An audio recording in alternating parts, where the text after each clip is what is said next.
दक्ष police news, पहिले खाकी मग बाकी। मनमाडला नदीमध्ये मासेमारी करताना माशाऐवजी कासवच गळाला लागलं। हुक कासवाच्या तोंडात खोलवर अडकल्यामुळे गंभीर वेदनेनं सैरावैरा पडणाऱ्या कासवाची अनुसया कमल फाउंडेशनचे शुभम दोंदे तसंच रेस्क्यू टीमनं सुखरूप सुटका केली आहे।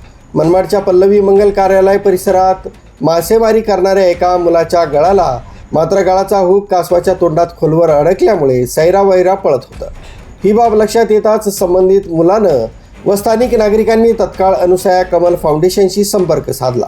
घटनेची माहिती मिळताच फाउंडेशनचे शुभम दोंदे तसंच रेस्क्यू टीमचे सहकारी घटनास्थळी दाखल झाले। त्यांनी अत्यंत काळजीपूर्वक आणि संयमानं कासवाच्या तोंडात अडकलेला हुक बाहेर काढण्यात आला।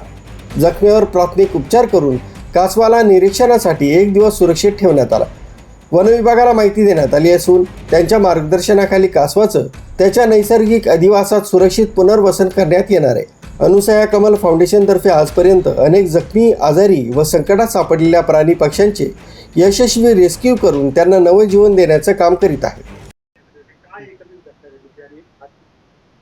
हा कासव आहे ना, एक मुलगा आहे ना, आपलं पल्लवी मंगल कार्यालयासमोर मासे पकडत होता। मासे पकडताना त्याला अचानक झटका लागला की हे मोठं जनावर माझ्या याला काय लागले। त्याला वाटलं मोठा मासा आहे। त्याने अल्लात त्याला बाहेर घेतलं। बाहेर घेतल्याच्या नंतर कळलं की तो कासव होता।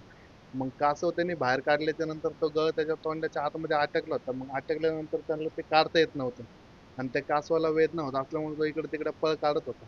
मग पळ काढल्यामुळे त्या लोकांनी काय केलं, तिथल्या स्थानिक लोकांनी आमच्या संस्थेशी संपर्क साधला, अनुसया कमल फाउंडेशन सोबत संपर्क साधला आणि संस्थेमार्फत आमची ॲनिमल रेस्क्यू टीम तिथे घटनास्थळी दाखल झाल्याच्या नंतर त्याला ताब्यात घेतलं।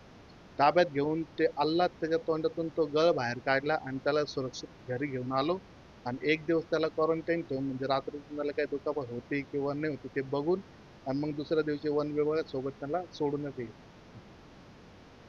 शहरात किंवा परिसरात कोणताही जखमी, संकटात सापडलेला किंवा वन्य प्राणी आढळल्यास स्वतः हाताळण्याचा प्रयत्न करू नका। तत्काळ प्राणी कल्याण संस्था किंवा वन विभागाशी संपर्क साधण्याचं आवाहन करण्यात आलंय। न्यूज ब्युरो, दक्ष पोलीस न्यूज, मनमाड।